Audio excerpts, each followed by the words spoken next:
नमस्कार प्यारे विद्यार्थियों, आप सभी 12th बोर्ड विद्यार्थी ध्यान दें कि हम अपना एक लेसन है जो ये मान के चलिए इस गद्य खंड का ये लास्ट लेसन रहेगा हमारा।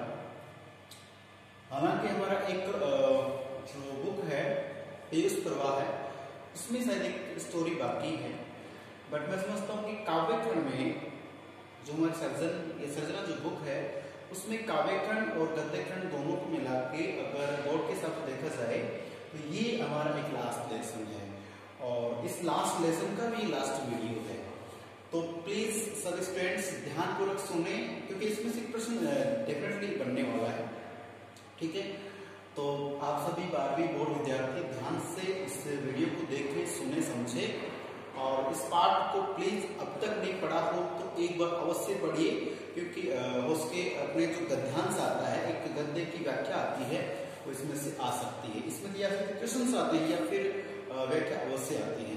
सो प्लीज ध्यानपूर्वक पढ़िए। ठीक है, चलिए बात करते हैं कि जो ममता है कर्तव्य प्रायण महिला रोहतास दुर्ग के मंत्री चूड़ामणि की पुत्री जो है और रोहतास दुर्ग के जो मंत्री चूड़ामणि है उन्होंने अपनी बेटी की प्रेम के लिए या यूं कहें वात्सल्य जो चलता है और या यूं कहें कि एक पिता का जो फर्ज होता है बेटी के लिए, उस फर्ज के सामने उन्होंने भी कर्तव्य निभाया है कि फर्ज भी बहुत जरूरी है और अपना जो बेटी के लिए जो फर्ज वो भी जरूरी है और जो देशभक्ति है जिस रोहतास दुर्ग की वो प्रोटेक्ट करके उसके लिए अपना जीवन समर्पित करने का भाव रखते थे। सौगंध खाते हैं लोग कि बिल्कुल हम तन मन धन से इस किले की रक्षा करेंगे, इसकी रक्षा में अगर हमारे प्राणों की आहुति भी जाती है हम दे सकते हैं।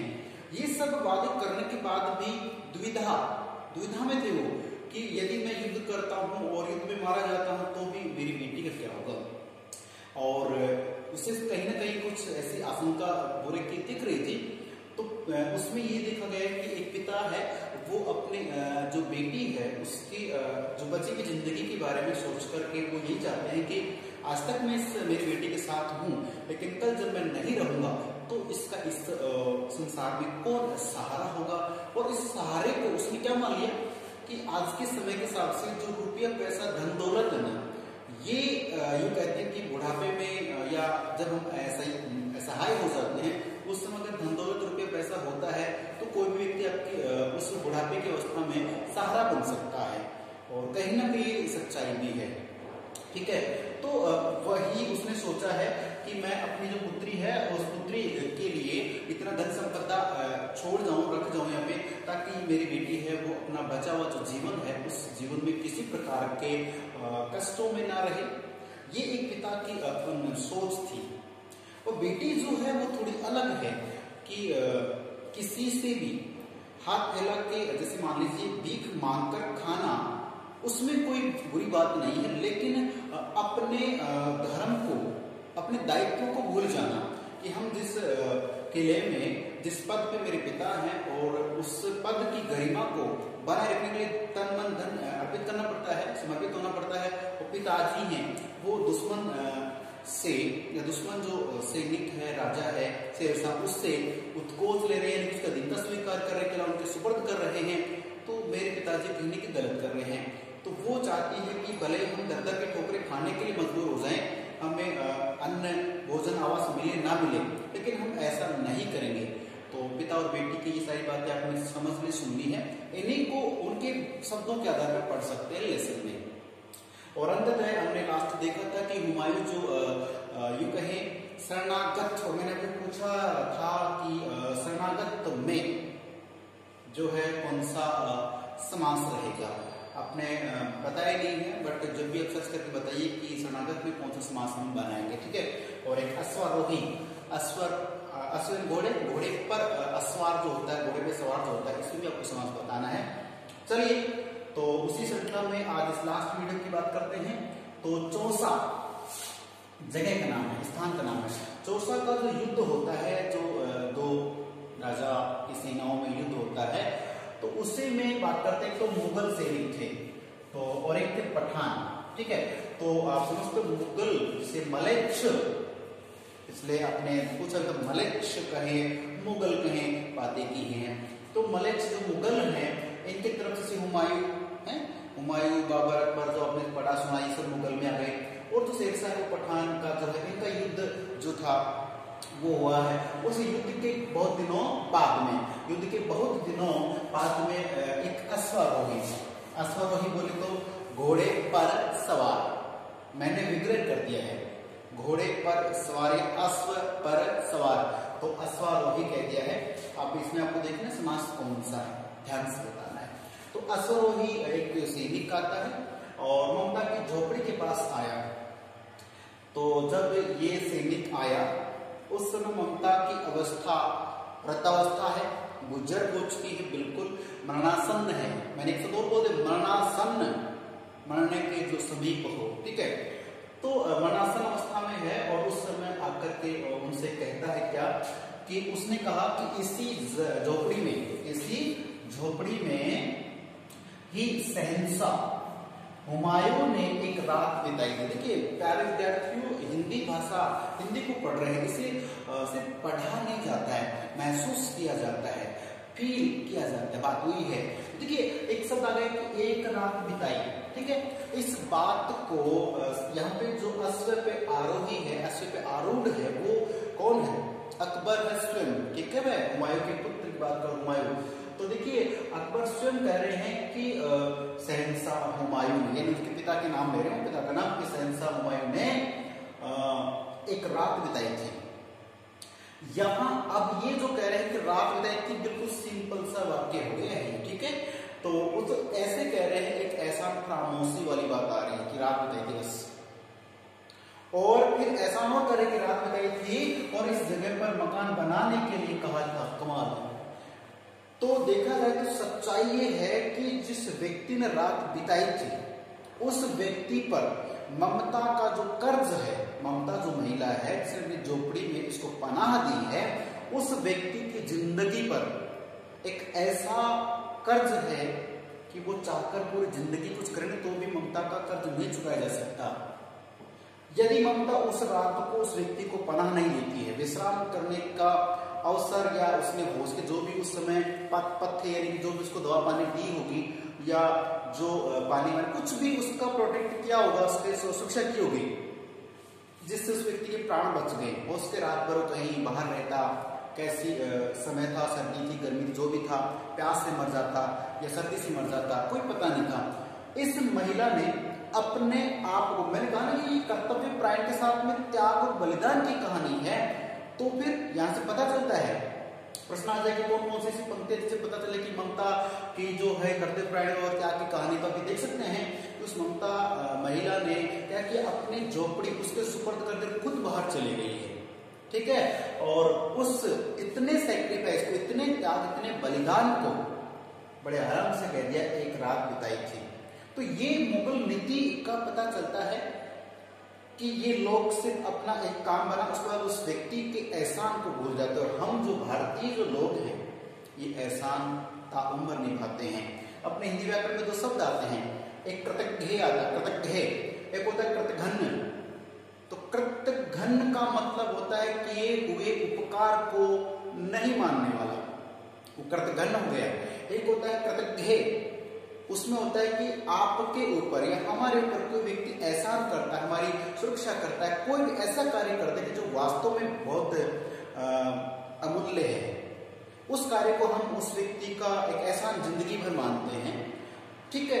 तो इसलिए ममता ने उसके प्राणों को बचा लिया है, और प्राण बचाने के कार्य क्या कह रहा है, एक रात बिताई थी। तो ये सेंटेंस आपको नोट करना, समझना है। उसके बाद और इस जगह मकान बनाने के लिए कहा था, तो ये तो मकान ऐसे बनाने के लिए बता रहे हैं जैसे बहुत बड़ा एहसान कर रहे हो। भले ही आधे मकान बना देंगे लेकिन उस झोपड़ी की जो गरिमा है उसकी बराबरी मकान नहीं कर पाएगा। आगे देखिए क्या होता है कि जब उन्होंने मकान बनाने के लिए कहा तो उसी तो कहकर तो चले गए, और कुछ दिनों बाद, एक दो दिन बाद जो ममता है उसकी लगभग जो 70 की समथिंग उम्र हो गई थी। और बात करूं मैं प्यारे विद्यार्थियों, एक आपको चीज बता दूं मैं, एक शब्द होता है आयु और एक शब्द होता है उम्र, दोनों में अंतर क्या है? मैं चाहूँ तो आपको क्वेश्चन के लिए बना सकता हूँ कि आप क्वेश्चन का आंसर दें मुझे, लेकिन मैं आपको ज्यादा डिस्टर्ब नहीं करूंगा क्योंकि आप बोर्ड से आपका मस्तिष्क जो है वो स्वतंत्र रहेगा, तब अच्छा पढ़ सकते हैं। तो मैं आपको बताना चाहता हूँ कि आयु किसे कहते हैं, उम्र किसे कहते हैं। किसी भी व्यक्ति की जो हमें अवस्था उम्र जाननी है उसके लिए उम्र पूछते हैं कि आपकी वर्तमान उम्र क्या है, आप कितने वर्ष के हो गए हैं, हो चुके हैं, आपकी उम्र क्या है। ये तो उसके कभी भी आप उसे पूछो, 10 साल के बच्चे को पूछो, 50 साल के व्यक्ति को पूछो, 60 साल के व्यक्ति को पूछो। लेकिन यदि किसी व्यक्ति का जैसे देहांत हो जाता है, मृत्यु हो जाती है, फिर लोग बात करते हैं कि इसकी कितनी आयु थी। आयु कहते हैं पूरे जीवन काल को, जीवन काल को क्या कहेंगे, आयु कहेंगे, ठीक है।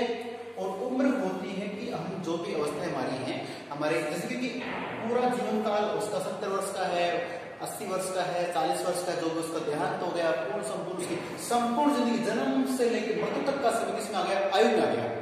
और उम्र में क्या आता है, उम्र में आता है कि जैसे जन्म तो होगा, उसके बाद में व्यक्ति स्वयं बता सके कि मैं इतने वर्ष का हूं, उम्र होती है, ठीक है। चलिए एक अच्छी बात के साथ में आगे बढ़ते हैं कि उसी समय ममता का प्राणांत हो गया, प्राणों का अंत हो गया।